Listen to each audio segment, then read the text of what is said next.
ஆத்தா ஊர்லேருந்து வந்துருச்சுங்க. எத்தனை நாள் ஆச்சு தெரியுமா போய் ஆத்தா? 10-15 நாள் இருக்குமா அம்மா போய்? 2-3 வாரம் ஆச்சு. 2 வாரம் ஆச்சு. 2 வாரம் ஆச்சு போய் எள்ளு தட்டி எல்லாம் பூரா அடித்து எல்லா சாமானி இது பண்ணி இந்தா எல்லாம் ரெடி பண்ணி வந்துருச்சு. என்னை பெற்ற ஆத்தா அந்தவருக்கு காட்டுமா. இந்த எங்கள் ஆத்தா எனக்கு எல்லாம் தட்டி எண்ணெய் ஆட்டிட்டு வந்திருக்கு. தூக்கிக்கட்டு எண்ணெய் கொண்டு வர முடியலத்தா. ஆனால் ரொம்ப பேர் சொல்லுவீங்க எண்ணெயெல்லாம் கொடுக்கக்கூடாதே அப்படிலாம் சொல்லுவீங்க. அப்படிலாம் இல்லை, அதெல்லாம் அவங்க மனச்சாட்சிக்குத்தேன். என்னை பெற்ற ஆத்தா நான் வாக்கப்பட்டு வந்ததுலேருந்து அரிசி பருப்பு எண்ணெய் அம்புட்டு கொண்டு வந்து கொடுத்துக்கிட்டே இருக்குது. இந்த ஒரு 10 லிட்டர் ஆட்டி 10 லிட்டரு 5 லிட்டரு தங்கச்சிக்கு எனக்கும் இது ஷேர் பண்ணிக்கிறோம். இது பஸ்ஸில் கொண்டு வர முடியலப்பா, ஏற்றி இறக்க முடியல. வாங்கிக்கிட்டு ஆட்டிக்கிட்டு ஓடியாரேன். எள்ளில் பற்றியெல்லாம் எள்ளெண்ணெய் நேற்று முழுக்க ஆட்டுனேன். நேற்று முழுக்க சாப்பிட்டு இதை ஆட்டு கொஞ்சம் பசியார கூட போக முடியல. கூட்டம் அப்படி கூட்டம் ஆட்டுற இடத்துல கட்டுனையாக கடந்துக்கிட்டு நானும் தங்கச்சி அப்படியே கடந்துக்கிட்டு ஆட்டிக்கிட்டு தூக்கிக்கிட்டு வந்தோம். வந்து இப்போ விடிய காலம் 6:30 எந்திரிச்சு வாரே ஒன்றும் வாங்க முடியல. பழங்கள்லாம் வாங்கிட்டு இருந்தாச்சு. பஸ் இல்லை. 6 மணி பஸ்ஸுக்கு எந்த கடை திறந்துருக்கோம்? 6 மணிக்கு வாரே பார்த்து எனக்கு ஒரு வெள்ளனே பஸ் ஏறி மகளை பார்க்குறதுக்கு ஓடியாந்துருச்சு. என்ன பெத்த ஆத்தா தாய் இருக்கவும் என்னத்தையே நம்மளுக்கு செய்ய வேண்டியதை செய்கிறது. இப்பண்டு இல்லைங்க, கல்யாணம் முடிச்ச புதுசுலேயே பார்த்துக்கோங்க.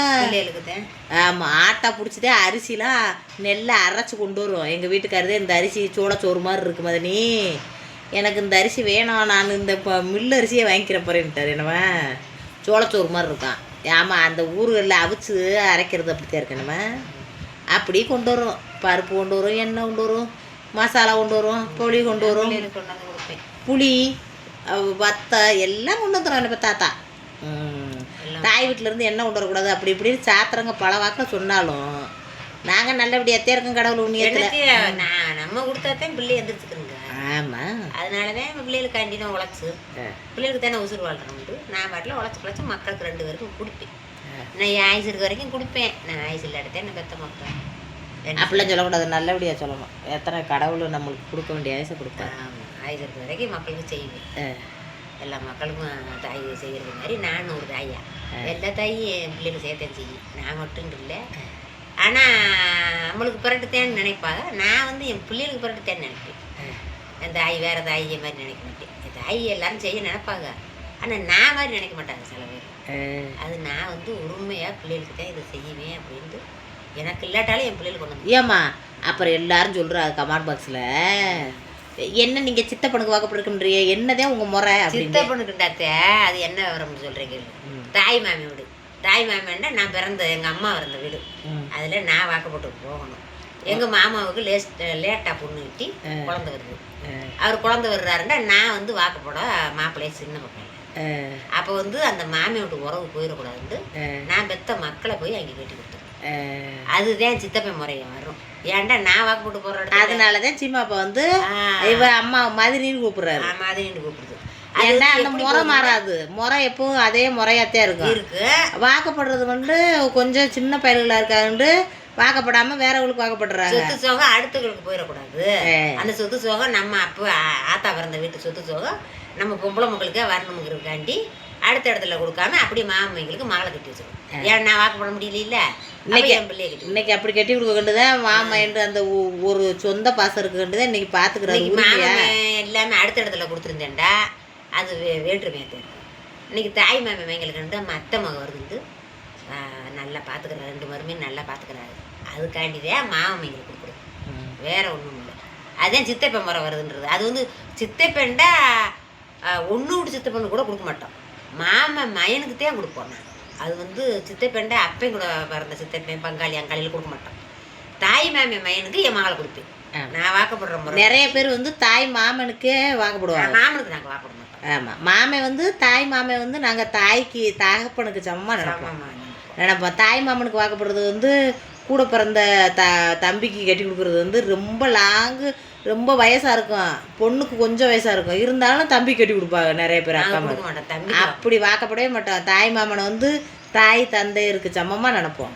அவங்களும் எங்களை வேற இடத்துல இப்போ பிறந்த தம்பி மாதிரி நாங்கள் நினச்சிக்கிறோம். தாய் தப்பெல்லாம் தவறி போயிட்டாண்டா, தாய் மாமே தகப்ப இடத்துல இருந்து வேறு இடத்துல கட்டி கொடுப்பாங்க, சீர்சனத்தையெல்லாம் செஞ்சு அந்த மாதிரி கட்டி கொடுப்பாங்க.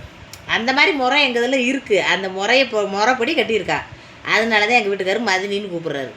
ஆனால் பாசமாக அப்படி நல்லா ஒரு பாசக்காரர் அத்தை மக்கள். நம்ம மருமையின எனக்கு கிடச்சது தங்கமான மருமைங்க. அதுக்கு தான் தாய் மாமா எனக்கு கொடுத்தோம்டா. அத்தை மக வாராண்டு கடைசி வரைக்கும் பார்த்துக்கிறவான்ருக்காண்டி அம்மா நான் கொடுத்துருக்கேன். அதனால 2 மகள் புருஷனும் நல்ல மனுஷங்க, நல்லா பார்த்துக்குவாங்க. என் தங்கச்சி புருஷனும் அப்படித்தான். இது எங்கள் வீட்டுக்காருக்கு சித்தப்பாமே எங்கள் தங்கச்சி புருஷன். ஆமாம், அதனால மருமைன்னு வந்தால் நல்லா பார்த்துக்குருவாங்க. இன்னும் கடைசி வரைக்கும் அவங்க தானே என்னையை பார்க்கணும். ஆமாம், அதனால நான் என் வீட்டில் என்ன விளையுதோ அதை கொண்டாந்து அவங்கள்ட்ட கொடுத்துட்டு அவங்க என்னையை பார்த்துக்குருவாங்க. அது மாதிரி உங்கள் தாய் தாப்பனும் உங்களையும் பார்க்கட்டுக்கிட்டே. தாய் மக்களுக்கு அப்பா இல்லை, மட்டும் தாய் தான் இருக்கேன். இவன் கஷ்டப்பட்டு குஞ்ச காட்டில் உழைச்சி அடிச்சுட்டு குஞ்சு குருவி. சரி, அப்புறம் கேட்குறாங்க. அப்புறம் இதையும் சொல்லு. நீ வேலை பார்க்குற காசு அப்புறம் என்ன பண்ணுவேன்? நான் வேலை பார்க்குற காசையா? நான் வேலை பார்க்குற காசை அந்த பிள்ளைகளுக்கு நல்லது கிட்டது வந்தால் செய்வேன். செய்ய மாட்டேன். 2 பேரும் அதை கேட்குறாங்க. நெல் எள்ளுலாம் போடுறாங்க, அம்மா வேலைக்கு போகிறாங்க. அந்த காசெல்லாம் பானுமதிக்கா நான் தான் வச்சுக்கிறேன். பானுமதியை கடை கொடுத்துருக்காங்களா அப்படின்னு கேட்குறாரு. பானுமதிக்கும் கொடுக்க மாட்டேன், குணாவுக்கும் கொடுக்க மாட்டேன். 2 பேருமே காசு கொடுங்கன்னு கேட்க மாட்டாங்க. கஞ்சி ஊற்றி செய்முறை சேர்த்து செய்யறதுக்கு செய்முறை சீர்தனமாக செய்வேன். செய்வாங்க. எங்கள் இதில் செய்முறை ரொம்ப சம்பாரிச்சு வச்சிருக்கிறது ஒரு சம்பாத்தியத்தை ஒரு செய்முறைக்கு நான் செஞ்சு விட்டுருவேன். ஒரு சம்பாத்தியத்தை ஒரு செய்முறைக்கு செஞ்சு விட்டுருவேன். இப்போ எங்கள் வீட்டுக்கு இப்போ காது ஊத்துக்காக குணா காது ஊத்துக்கு தானே செஞ்சு. இப்போ பூரா குணா காது ஊத்துக்கு உனக்கு செஞ்சு முடிச்சுட்டேன். ஆமாம், பேத்தியை காது ஊத்துக்காக ரெடி பண்ணிக்கிட்டு இருக்கேன். ரெடி பண்ணி 5 வத்து இருந்தா சரி, உனக்கு விவசாயத்துக்குலாம் கஷ்டம்டா, காசு கொடுத்து விடுவோமா இல்லை நீனா பார்த்துக்கிடுவா? அதெல்லாம் கொடுத்து விடுவேன். அதெல்லாம் காசு பெரிய மக கொடுத்து விடுவா. இத்தனை வருஷமா விவசாயம் போட்டேன், கொடுத்துட்டேன் விட்டேன். அதெல்லாம் கொடுத்து விடுவா. அப்புறம் நான் அவளுக்கு இந்தாண்டு கொடுத்துட்டேன். அப்படித்தான் குடும்பம் நடத்திக்கிட்டு இருக்கோம். என் காசு உன் காசு அப்படின்ட்டு இது பண்ண மாட்டோம். அவசர ஆத்திரத்துக்கு தேவைப்பட்ட அம்மாட்டையும் கேட்டால் அம்மாவும் வேலை பார்த்த காசுலேருந்து எங்களுக்கும் எடுத்து கொடுப்போம். இந்த தேர்ந்து அவசர தேவையை பயன்படுத்திக்கிறது. நான் திருப்பி அப்புறம் கொடுத்துருவேன். இந்த மாதிரி தான் போடுவோம். உன் காசு என் காசுன்ட்டு ஒருத்தருக்கு தனிப்பட்டு இது பண்ண மாட்டேன்.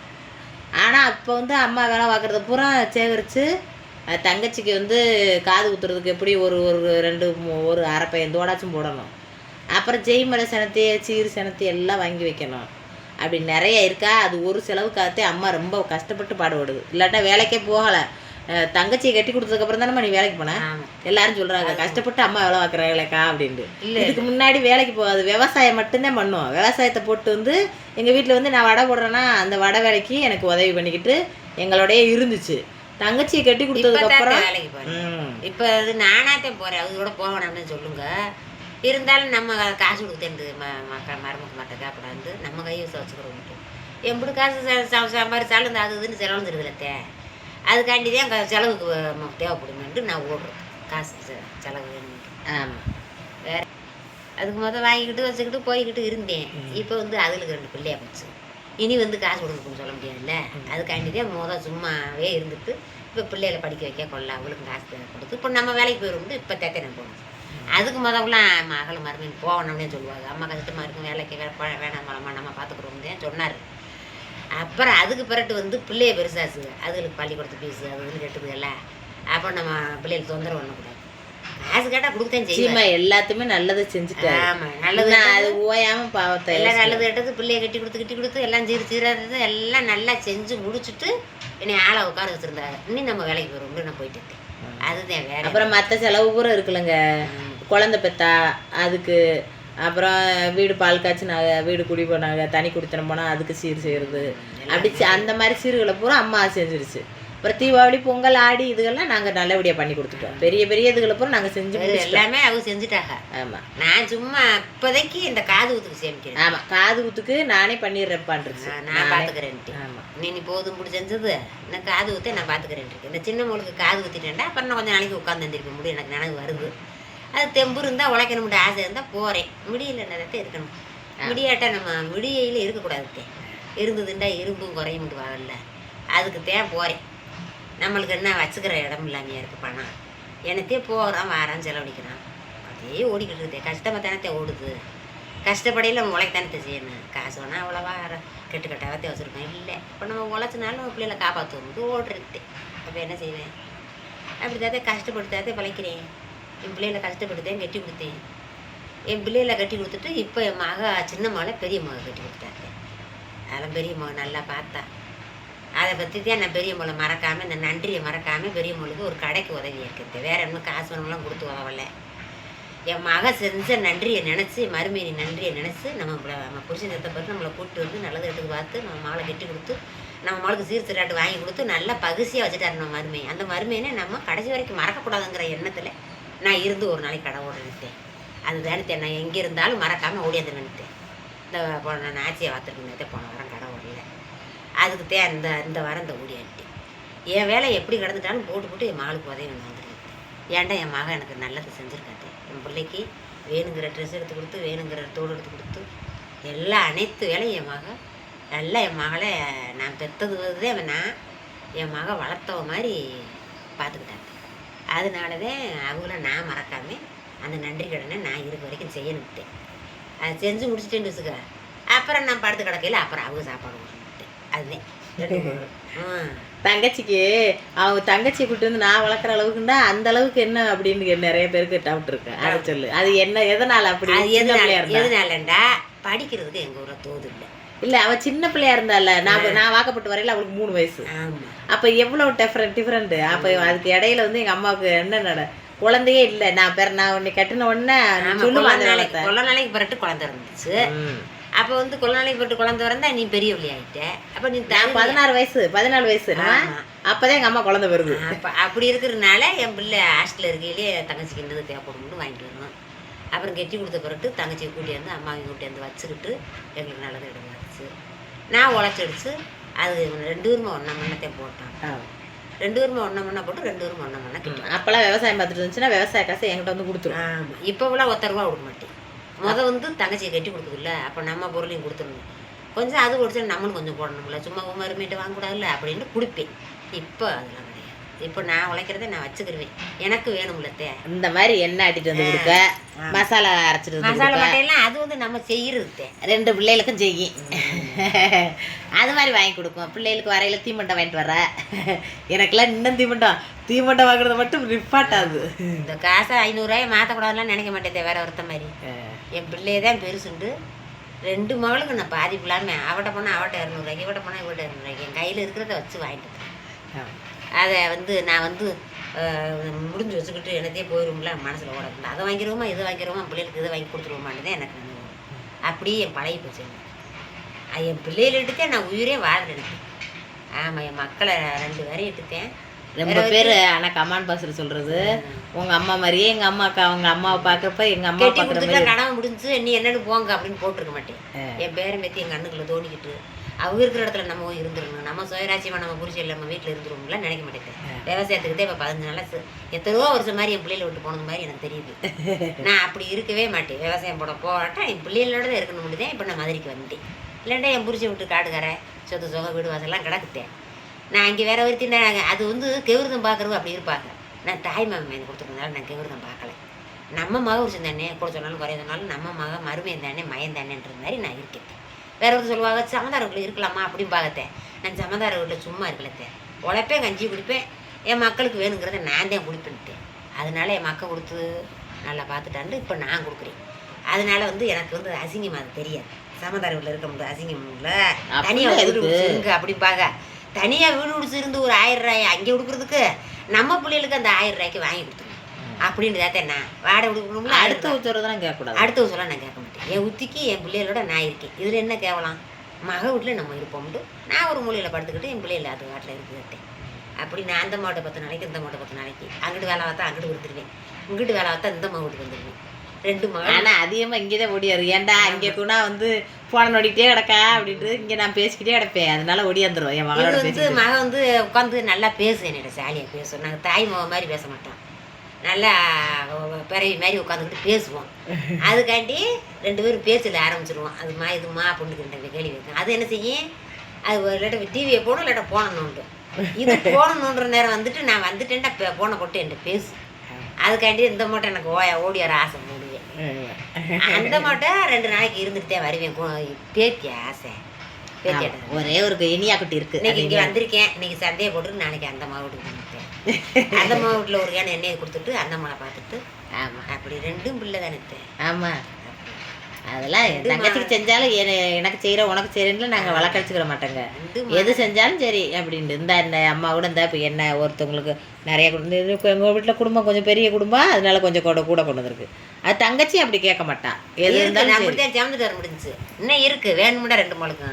ஆமாம், வேணுன்றப்ப ஆட்டி கொண்டு வரும். அங்கே எள்ளு நிறைய வச்சு போட்டுட்டியாம்மா பாதிய. கொஞ்சம் விளைச்சல் ரொம்ப இல்லைங்க இந்த வருஷம். விளைச்சல் கிடையாது, 1-2 காய் தான் பிடிச்சி போயிடுச்சு. நானும் அரிச்சடிச்சு நானா ஒத்தையிலேயே பிறக்கி ஃபுல்லா போச்சு. ஏக்கர் நிறைய போட்டு அப்படித்தான் வந்துருக்கு. கம்மியாகத்தான் வந்துருக்கு. 5 ஏக்கர் போட்டு எள்ளு வரல. ஆமாம், 5 ஏக்கரில் எள்ளு போட்டு கம்மியான எள்ளு தான். ஒத்த எல்லாம் வச்சுச்சுன்னா சில்லா பிடிச்சிச்சுன்னா மழை இல்லை அவ்வளோவா. செவக்காட்டுக்கு மழை பத்தலை, வயக்காட்டுக்கு தண்ணி ஓடி இருந்துச்சு. ஆத்தா சொன்ன கதை புரிஞ்சிச்சா? அப்படித்தான் மாமனுக்கு வாக்கப்பட்டான்.